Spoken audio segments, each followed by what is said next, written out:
to Mock the Week. I'm Garo Green. Joining me this week are Andy Parsons, Zoe Lyons and Russell Howard, Frankie Boyle, Hugh Dennis and Stuart Francis.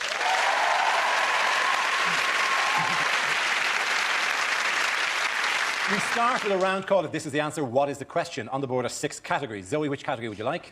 Politics, please. OK, your category is politics. The answer is 50%. What is the question? What is the name of 50 Cent's mathematician brother? Is it what does Heather Mills save on IMAC? What is the most you'll have to pay for a sofa at DFS? What is a bad answer to the phrase, how much do you love me? Is it the percentage of Ant and Dec that is forehead? Is it you're a 19-year-old Glaswegian male, how much of your life is left? Is it if I entered an orgy covered in Marmite, what would be my success rate? But to be honest, I always find that when people say, oh, I'm a Marmite kind of person, people either love me or hate me, they're always people that everybody hates. Is it how much of Silvio Berlusconi is made of oil? Is it what percentage of the population, rather than a TV debate, would like to see Cameron and Brown have a cage fight? I would love to see that. So would I. Yeah. Who would win that? I would imagine Brown. Yeah, He's got moves. He's also got that dislocatable jaw. Yeah, he can actually swallow your whole. He can swallow you. You. He can actually take your jaw down. Imagine that. Wouldn't that be incredible? If Cameron ran towards him. Is it what was the proportion of cats that died during the making of my ill-fated television pilot, Cat versus Bleach? It would be 100%, surely. Do we have an answer that we can do? I think it's what percentage of the top jobs in the Labour Party does Harriet Harman think should be filled by women? You're absolutely right. Very good. Well done, Hugh. Thank you very much. Yes, the question I was looking for was, according to Harriet Harman, what proportion of the top 2 posts in the Labour Party should be allocated to Harriet Harman? Or more generally, women. This is the news. The Deputy Leader of the Labour Party, Harriet Harman, said that either her post or the job of leader should always be occupied by a woman because, in her words, men cannot be left to run things on their own. Her actual words. Listen to that applause. Did you hear that bingo wings in the corner?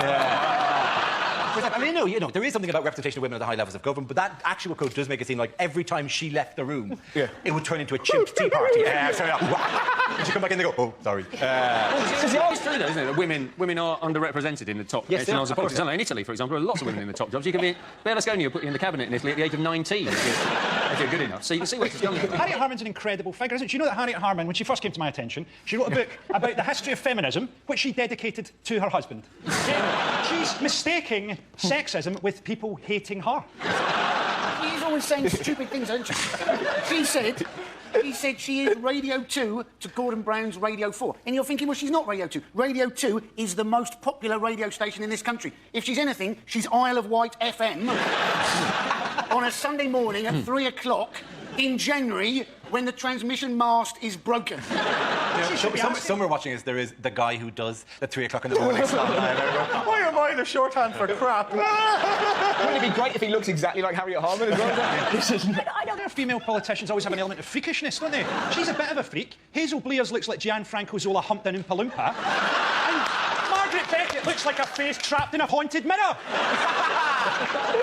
As opposed to Alistair Darwood, a former winner of Miss Teen USA, and John Prescott. Why are we led by the least among us? Is that the only ones who are fool enough to do it? Maybe one of the qualifications to become an MP is you have to be born inside out. That's one of the things. You can quite clearly sustain your organs on the outside. Come on in. The thing about Harriet Harman as well is that she's wonderfully dappy. I don't know if you knew this, but her blog was recently broken into and they said she defected to the Tories. And do you know how they found out? Do you know what her password was? Harriet Harman. They said that if the Lehman Brothers had actually been the Lehman sisters, that the banking crisis wouldn't have been as bad as it was. I think that's utter rubbish. Yeah, I'm sorry. I think if there were girls in charge of the Lehmans, they'd just gone, sod it, should we just spend it on shoes? Come on! Exactly. $1 billion on Jimmy Choo. It is a ridiculous argument, the Lehman Brothers, Lehman sisters. I mean, you can just choose any pun at that stage. Whereas the Lehman Brothers were the Gaiman brothers, then the Gaiman should have done much better. You could say that in tennis. You could go, well, if the Williams sisters were... Oh, that's a bad example. But the thing is, it just comes down to the fact that they're saying women are better with money. That's what she's saying, which is simply not true. No man bought Mamma Mia. There isn't a man that's listened to Duffy. Everywhere you go, I'm going to have a man. No man went, Duffy, please, I love this stuff, it really sings to me. It isn't a man, this is a direct pop of my girlfriend, he spent 30 quid on a doorstop that's a hedgehog. It's great to be able to come on a TV show, though, and have a go at your girlfriend, isn't it? Just don't get in the doorstop! I think if women are genuinely better with money, I think we should put Kerry Katona in charge of Barclays and see what happens. I think we all know what Harriet needs. Our support, because she's right.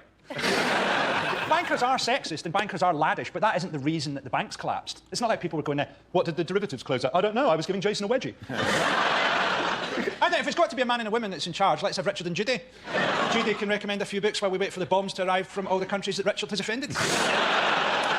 There is an argument, has to be said, that a female leader would, Labour be more electable under a female leader, and she's right, it would be more electable under, it would be electable under anyone, frankly. If they elected a hat stand or a jar of hummus to run if the Labour Party chose the H1N1 virus to lead it into the next election, it would do better than they will under Gordon Brown. Why has Lord Mandelson been in the news this week? He's building a Death Star. There he is. Dun, dun, dun, dun, dun. It's been suggested that he should take over as Labour leader because there's not enough evil. Not enough evil. We need a vampire at the helm, just projecting pure evil from his eyes in bolts.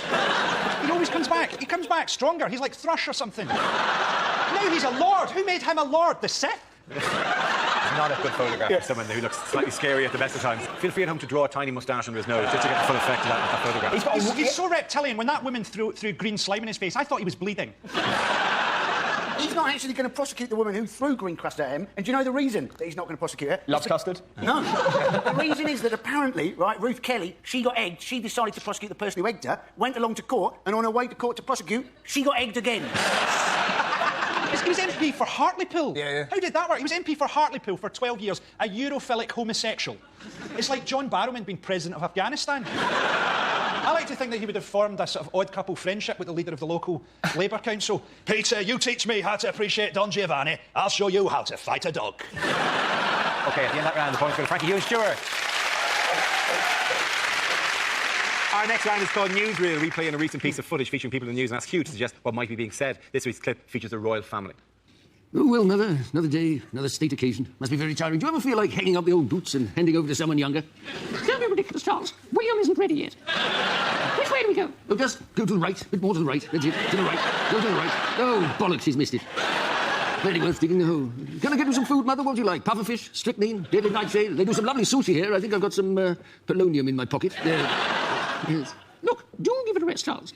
You've got to get it into your head. My reign so far has been that long, but it will be that long. That long. That long. I hope I make myself clear. That long. This long, that long. You see? I don't know what broke you so upset. I just asked him if he was a cannibal. Now we play a round called Mock the 9 o'clock News. This game involves Zoe, Stuart, Andy and Russell, so if you could make your way to the performance area, please. This is where we test our performance stand-up skills. We spin our news generator, it settles on a topic, and then you can volunteer jokes about the chosen subject. The winners are the people I judge to produce the funniest stuff. OK, here we go. Let's spin the wheel.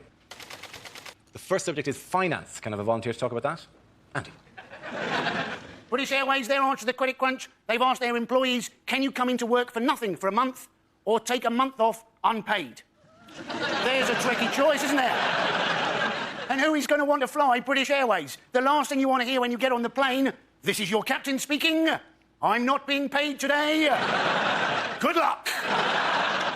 I am looking forward to seeing the credit crunch version of Monopoly. You know, instead of getting £1,500 from the bank, you have to lend the bank £1,500. And then everybody keeps on going round the board with nobody buying any property whatsoever because they always think it's going to be cheaper next time they go around. Well done, Andy. OK, let's spin the wheel again. The subject is Sarah Palin. Who wants to talk about that? Sarah Palin. She was apparently an ex-beauty queen of a town in Alaska called Wasilla, and the press were very keen on this. They kept saying, you know, the beauty queen Sarah Palin, the ex-beauty queen, the beauty queen Sarah Palin. Let me tell you something, people. Wasilla is a very, very small town. Population 8, possibly 9,000 people at the best of times. To call it a one-horse town is to over-exaggerate the number of horses in that town by one. They timeshare a horse with another shithole down the road.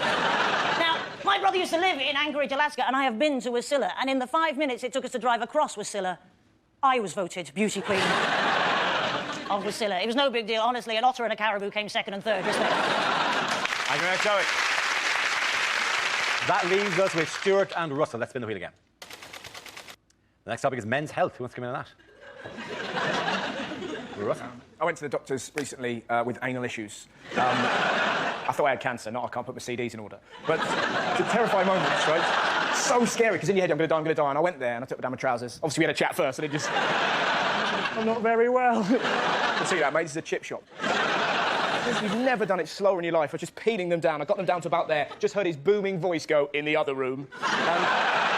You have a decision to make there. Do you pull them up or do you waddle with pride? Right? You waddle, that's what you do. When you waddle, you can't help but giggle. The last thing you need is to be giggling. This poor man's going to pop his finger in your Richard because now you're a wiggling target, right? I'll be honest, when the finger goes in, you're not laughing anymore! You're like a red arrow! And that's the moment they chat. How you doing? Fine. You draw the curtains, we've gathered quite a crowd. Look at that, it's Atrium Steps and he's getting violated. I'm not alone!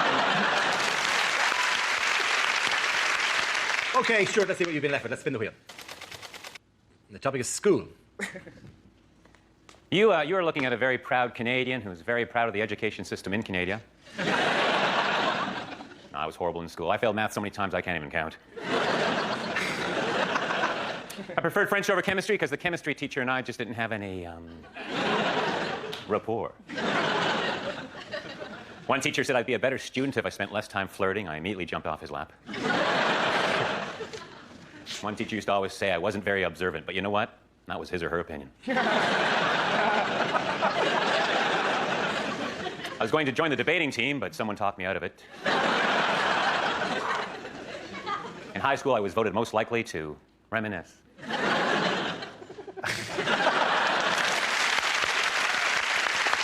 OK, at the end of that round, the points go to Zoe and Stuart.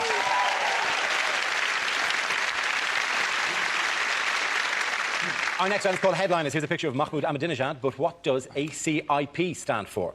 Is it Abdul's Carpets, irresistible prices? Is it another celebrity introduces perfume? What would be... sorry, stench of desert? Stench of atomic cloud. Has he forgotten that he comes from an Islamic country and he's going, Happy Christmas, I'm pissed. Is it a Columbo impersonator performs? Am I torturing you? I'm sorry. Am I torturing you? I'm sorry. This is just going to take 5 fingers. I'm sorry. Mrs. Columbo loved your bombing. Mrs. Columbo actually voted for you. Is it aliens capture Iranian president and he's there going, phone home? I'll give you a clue. The A doesn't stand for Ahmadinejad. Alan Carr is priceless? Nor does it stand for Alan. It stands for Ayatollah. Ayatollah. Ayatollah confirms Iranian president. Very good, well done, Hugh. Thank you very much. Yes, the answer I was looking for was Ayatollah confirms Iranian president. This is the story that Ayatollah Khamenei has finally declared Mahmoud Ahmadinejad the winner of June's Iranian presidential elections, despite ongoing protests. But what was incredible about it, so basically they were accused of stealing the election and then people protested, and then Ahmadinejad said, you know who's to blame, don't you? Britain. And we all went, hey? We're watching Wimbledon, mate. We're watching a hairy Scottish man do very well. Xavier was his opponent, wasn't he? And after the election, he had his supporters come out and marched, and then Ahmadinejad's supporters came out and did a counter-march, and then there was another march, and it was basically, if only we had some way of telling who had the most supporters, like maybe some sort of election or something. Don't we need to get perspective here? OK, they arrest protesters. We arrested protesters after G20. Yep. They killed a protester. We killed a guy who wasn't even protesting. They've got Sharia law that isn't very nice to women. We've got Jude law. How did you come to the attention of a lot of people over here? Twitter. I use Twitter. It was a beautiful story about that when Ahmadinejad... It's not a name that you can't pronounce, but it's a name that you have to think about just before you pronounce. Yes. He probably thinks that everybody's just incredibly dramatic. Hello, President Ahmadinejad. Why is everybody so arch in Iran? I don't know, President Ahmadinejad. What was amazing about the Twitter story was that because they're so scared of protesting, that the way they were going to protest, when Ahmadinejad was going to be on TV, they were going to put on every household appliance so that they could try and cause a blackout to get him off telly. Isn't that beautiful? He's on, put on the kettle, plug in the Hoover. You're there sat there with your Tetleys going, I'm part of a revolution. All Twitter was all obviously on one side until Ahmadinejad himself went on Twitter and he tweeted, hey, everybody, some crazy stories about the election. Basavi got pwned. Mega lols. And all these bands, like, this is the endorsement. For God, I'm sorry. This is a sense of scale. This is a country that aspires towards nuclear weaponry. This is their presidential endorsement. That's a raffle at a school hall, right? I actually played that club, and it's very distracting with those 3 guys behind him. He also doesn't seem to have any feet. Where have his feet gone? In other news, what is this?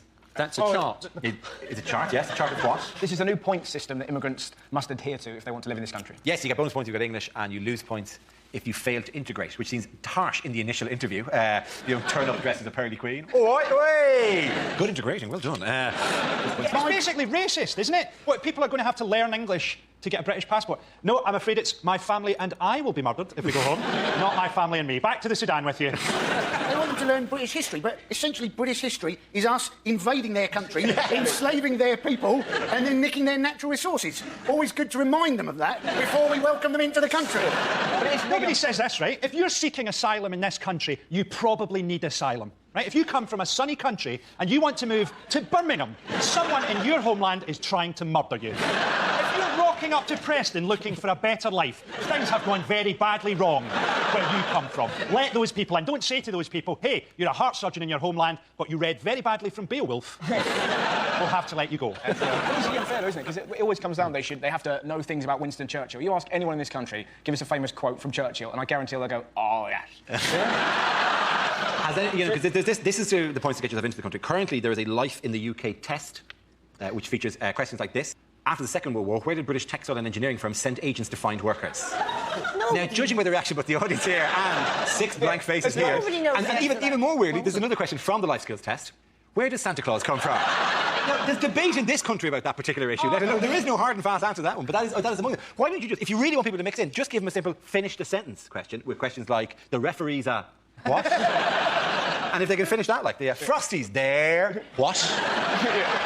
Why don't we just go the whole hog, admit we're racist, and at immigration control have a Dulux wall chart, and when people rock up, we go, burnt umber, I'm afraid not. Autumn sunset, in you come, just. By the way, this announcement of this new clampdown on immigration, what made it slightly awkward? It was a fantastic story because there was an illegal immigrant found hiding underneath a bus that was full of people who work for immigration. Yes, it was. Isn't that a brilliant story? It was a bus carrying staff of the UK Border Agency, and an illegal immigrant clambered underneath it and hid beside the fuel tank. The last place they'll look. It is. It was the last place. Just for cheekiness, he should be allowed in because that is brilliant. That is like a mouse sneaking into the house by holding onto the cat's nipples, isn't it?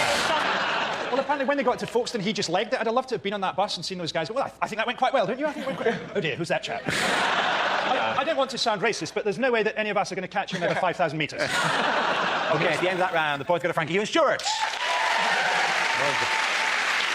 Now we come to our final quickfire round called Scenes We'd Like to See. This is for everyone, so if you could make your way to the performance area, please. I caught ideas for scenarios we'd love to see, and the performers come in with their suggestions.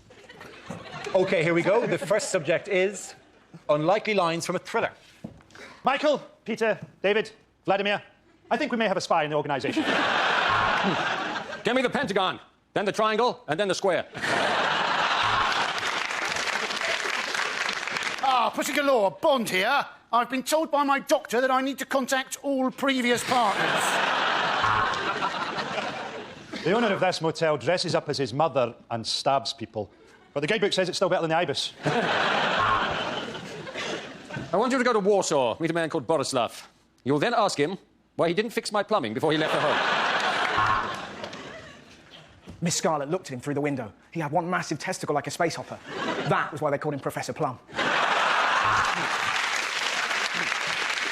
This is no ordinary pen, Bond. Turn it upside down, the woman's clothes drop off and you can see her tits. Red or green, which do I cut? Come on, they're only peppers. How long is this salad going to take?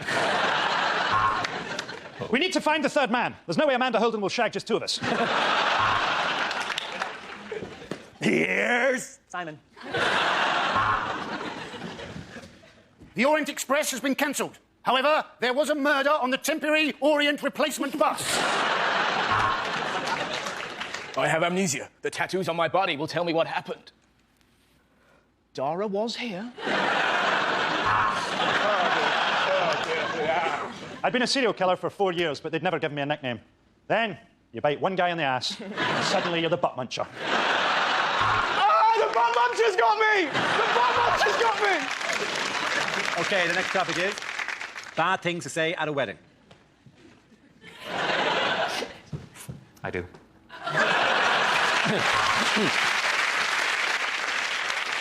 Don't worry, the vows are simple. Just repeat after me. Eeny, meeny, mackerel, rare, ride, dominac, chicka, pock, lollipop, rom, pom, push. And we will now sing hymn number 225. My milkshake brings all the boys to the yard.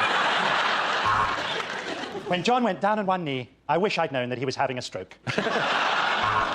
I'd like to thank Elsie for the flowers. It was her funeral I nicked them from.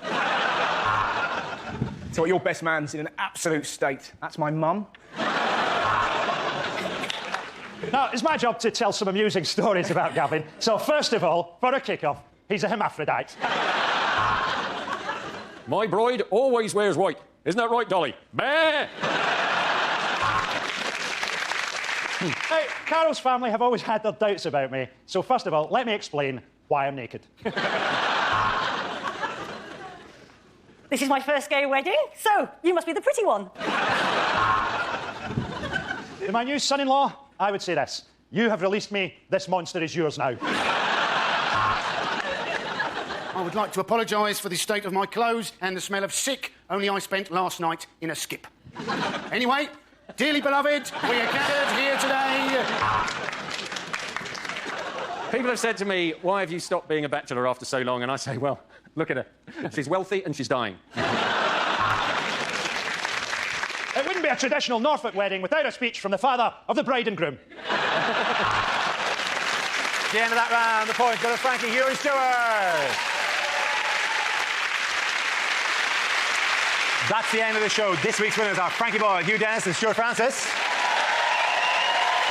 Commiserations to Andy Parsons, Zoe Lyons and Russell Howard. Thank you for watching. I'm Gara Brian. Good night. The weird acts, the deluded wannabes and the judges you just love to hate. Why do we go and put stars in their eyes? It's the funny side of talent shows on BBC Two next.